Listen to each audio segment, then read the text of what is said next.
Právě se díváte do očí televizní hvězdy, zlatého retrievera, kterému, i když má v rodokmenu jiné jméno, neřekne panička jinak než Rosťo nebo Dádo.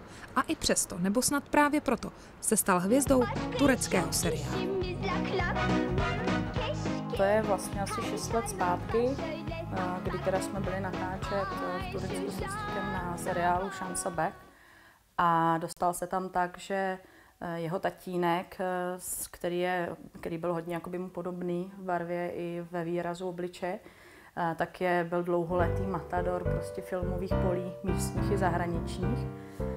A protože Rostík na rozdíl od Lojzíka umí zaštěkat na povel, tak a v tom seriálu to byla jedna z vyžadovaných věcí, kterou chtěli použít v nějakým větším množství scén, tak hledali pejska, který by byl podobný a zaměnitelný.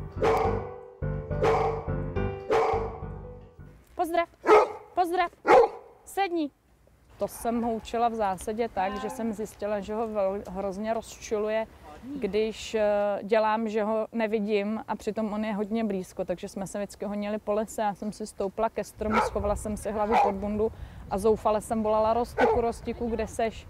Až on začal štěkat, aby na sebe upozornil. Nejtěžší obecně jsou záběry, kde pes jde z místa A do místa B a musí cestou něco vykonat. Kdy vlastně není v přímé ovladatelnosti ani s člověkem, ani vlastně s nějakou další pomůckou.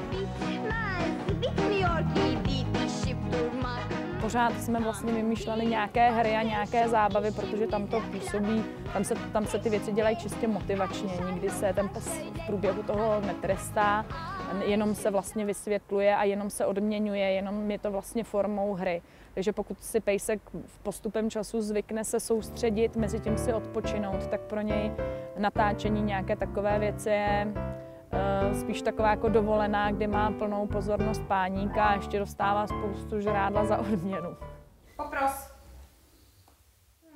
On ty své kousky používá vlastně jednak ve svůj prospěch, kdy dokáže před vedením celého svého repertoáru vyžebrat téměř cokoliv od jakékoliv návštěvy.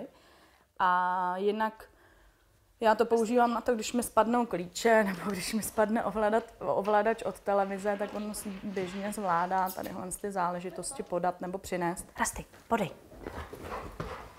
Podej. Hodný, ano. No pojď. Pojď nahoru, hop.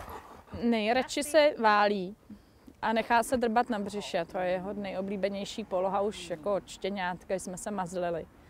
Takže to bylo takový nejjednodušší asi z položení ho obrátit na záda. Že vlastně na jeden povel v leži se dokáže prostě obrátit na záda a ukáže prostě bříško. No, potom jsme to ještě vyladili k dokonalosti, že jsme k povelu záda přidali povel mrtvý.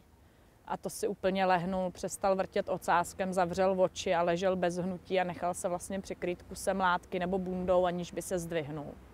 Rasty, pozdrav diváky České televize, pozdrav!